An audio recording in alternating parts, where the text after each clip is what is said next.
Hello, welcome back to Love It Ever After. I'm so excited to be sharing this video with you. Today we'll be reviewing this book here. It is Impulse. It was written by Coulter in 1990. Yes, you heard me right. This is from 1990. Now, if I remember correctly, it was about 2001 or 2002 when I first read this book. So it has been quite quite a long time, and I only remembered key words, and so it was quite a challenge to locate this book, but I was able to, and I wanted to figure out if it was like I remember, different, good, bad, a mixture of both. And ironically enough, the first two sentences of this summary in the back. Impulse is an exciting mystery suspense that first came out in 1990. Of course, that's what I just said. Thank you. I've done a bit of rewriting and updating. Are you kidding me? So I am not quite sure if this is the original book I read or the older version or the newer version or the version in between, but let's dive in and find out if this book is worth the read.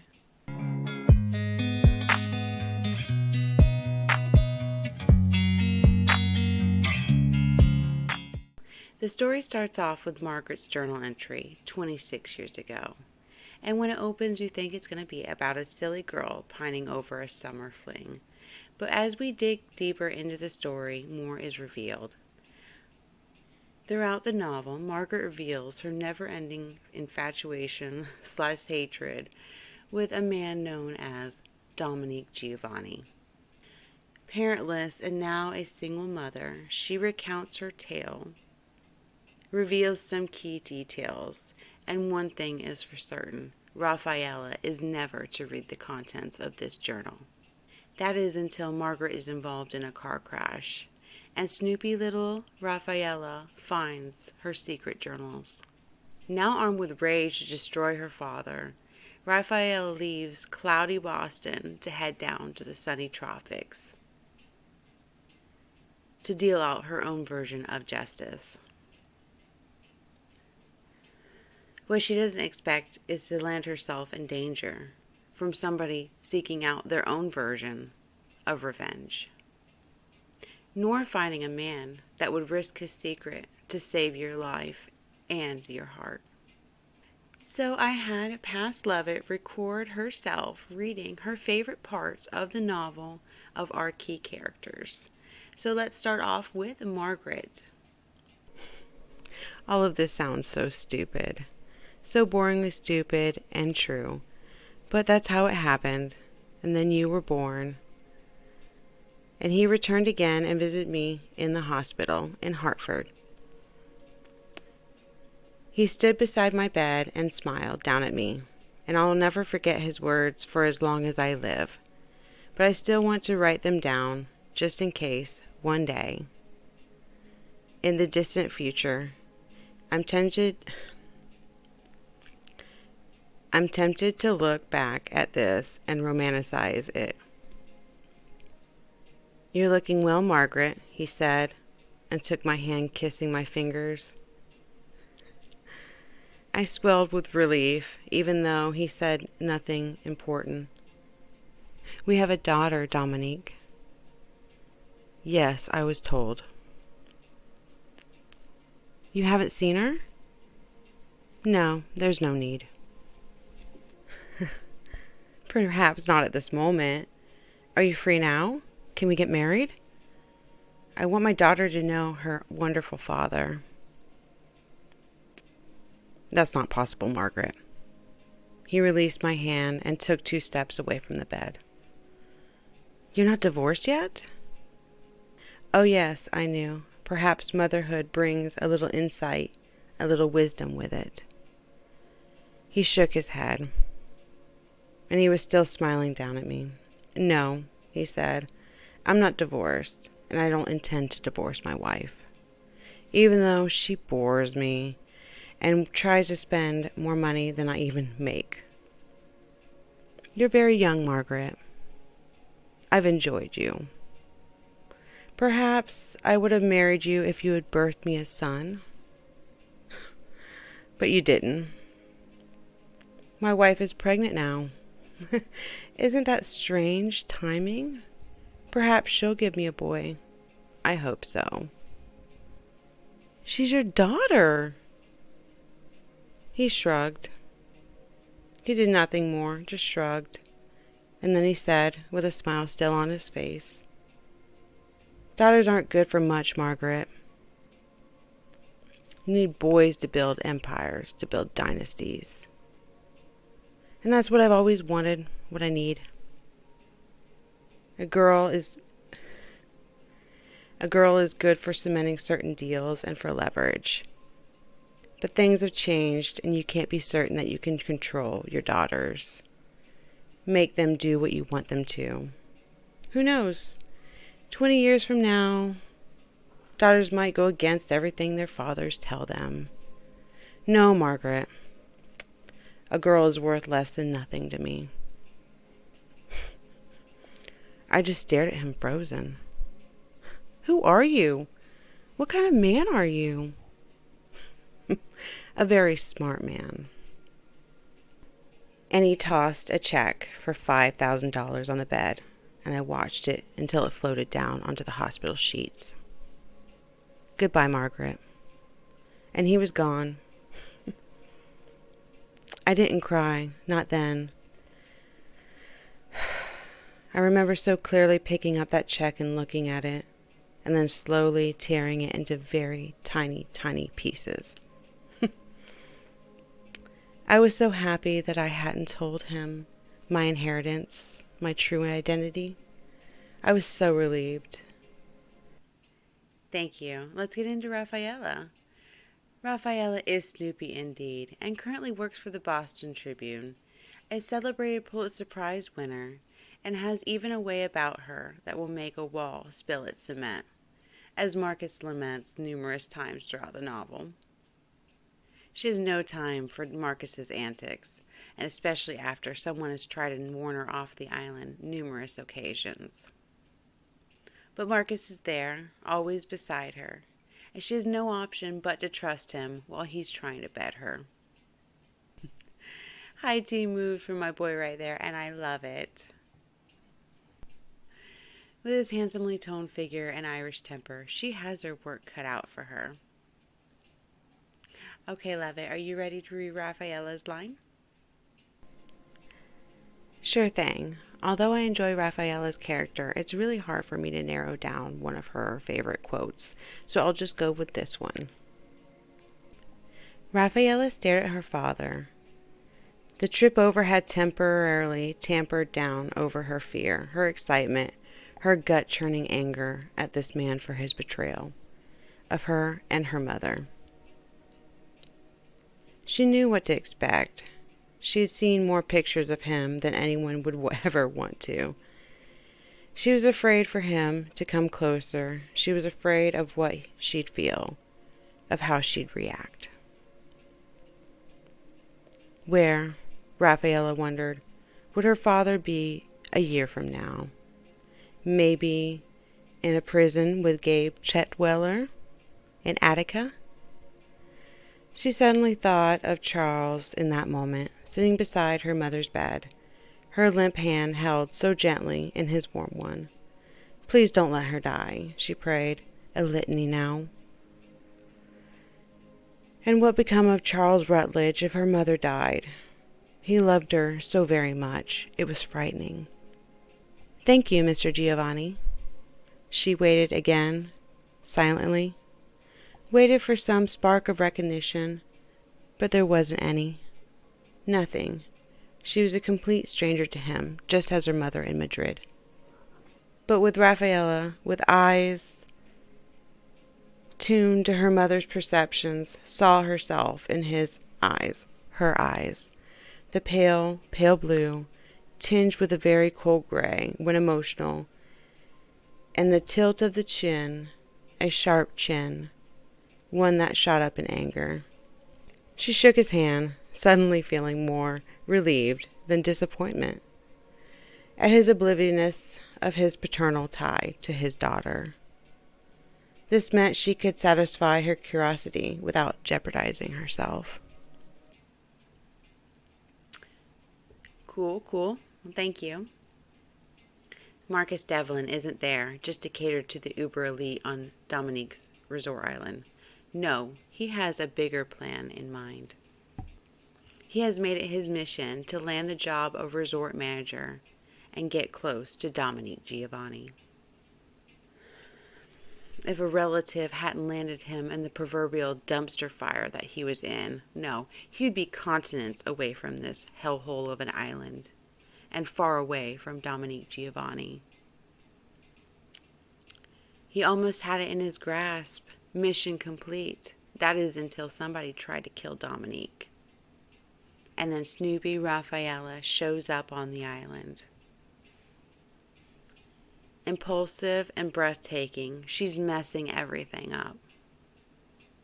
Can he keep her safe without tanning his hide, and more importantly, keep her in his arms? Okay, it is time for Marcus's part. Marcus lifted her, his fingers digging into her buttocks, and he smiled painfully at the feel of her panties. Love it! No, not that one. No, jeez. Different one, please. Looking them down her legs. Oh, what? Not that one? I'm sorry. Hold on. Oopsie. Rafaela? Her arms tightened about his waist. His chest hair was tickling her nose. So she kissed his chest, wetting his hair with her tongue. Even the feel of her tongue on his chest turned him on. He held her away just for a bit. Look, I'm sorry about being a male pig. But I'm over it now. And I've got plans for you.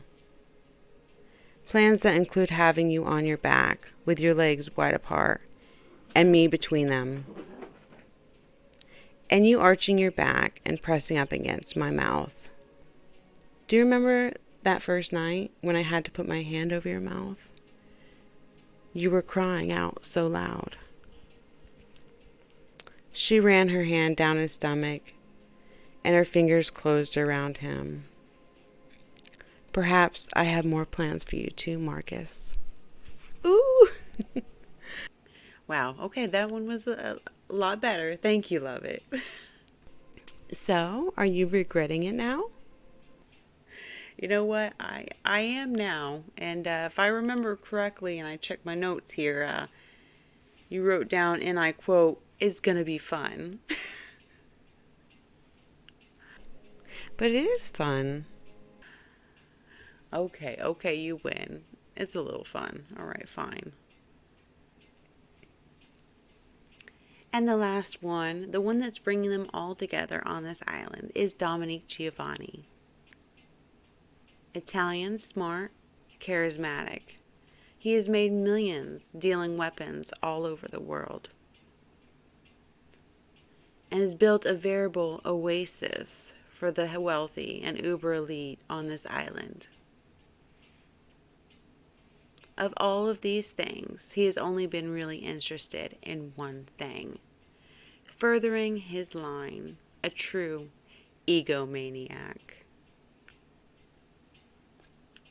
Rafaela, her mother, and countless other women are left in the wake of his pursuit. Now he has the son he was craving for, content as he can be. The son, Delorio, brash, spoiled, and has a hair-trigger temper. He can only hope that Delorio continues the lineage and produces semi-normal children. That's if Dominique lives long enough to see it. All right, last one, Lovett. Good. It's hard to find one on this type A level narcissist, but here we go. He drank the cup and then said easily to his mistress, "I was with a very beautiful young woman, about Rafaela's age. I thought Mario had set her up with me. Now I'm not so sure. She was sucking me off, and then I wanted her in bed. And then she was naked and lying there, and I heard a key turn. in the front door of the suite. I looked at her and knew that she knew what was going to happen. Before she could get away, I grabbed her and pulled her in front of me. The assassin panicked and shot her. She's quite dead. Coco was suddenly pale. You were with another woman? She's dead? Right. He paused, staring off into space. She was good, Coco. She was very good. He paused a moment. I guess you heard that Sylvia's dead? Yes, there was a mention of it on the news. You didn't have anything to do with it, did you? It was an accident, wasn't it? Of course. Coco looked at him closely, then said, What did you do with the girl's body? Melinda? I called Mario and told him to get rid of her. An efficient man, our Mario. He was scared out of his wits. It was his permanent suite, you know, at the Carlton Hotel. I'm sure he took care of everything. Just right. Coco waited. And now?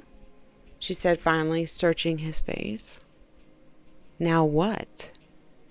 He was irritated because he was tired, and now Coco was asking cryptic questions. She placed her hand on his forearm. She looked down at her perfectly manicured nails, the soft pink polish. Now what about us, Dominique? What are your plans for us? You're finally free. Yes, he said, but he still didn't look at her. He was looking out in the front windows and saw Delorio in conversation with Merkel. Delorio was gesticulating wildly with his hands. He heard about his mother, or he was upset about his father's near demise. Probably not. But he wanted to go to his grandfather's funeral and perhaps see her. Why? Dominique had to think. He had to figure out how he would explain things to the boy. The fact that Delorio Giovanni was now a very wealthy 25-year-old kid with a hair-trigger temper, and the judgment of a pubescent teenager. Old man Carlucci must have hated her too, Dominique thought. He cut her off without a dime. For a moment he regretted killing her. It would have been wonderful to know she was broke and alone. No more sexy young guys for poor Sylvia. He would have let her go on about her business, watched her turn into a sloven sow. She probably would have drunk herself to death within a year. Well, it was done. Dominique had always made it a practice, a personal philosophy really, not to worry about the past, to keep it back there, out of mind, out of sight, you know. Never to delve, to pick, to regret. What was done, and there was nothing that could change it. Why think about it? He turned to Coco, trying to remember what she'd said. Oh yes, she was pushing him. But she was too old now, and he'd have to tell her soon. But not tonight. Yes, at last I'm free. Come with me. I'd like you to get me off before I go to sleep.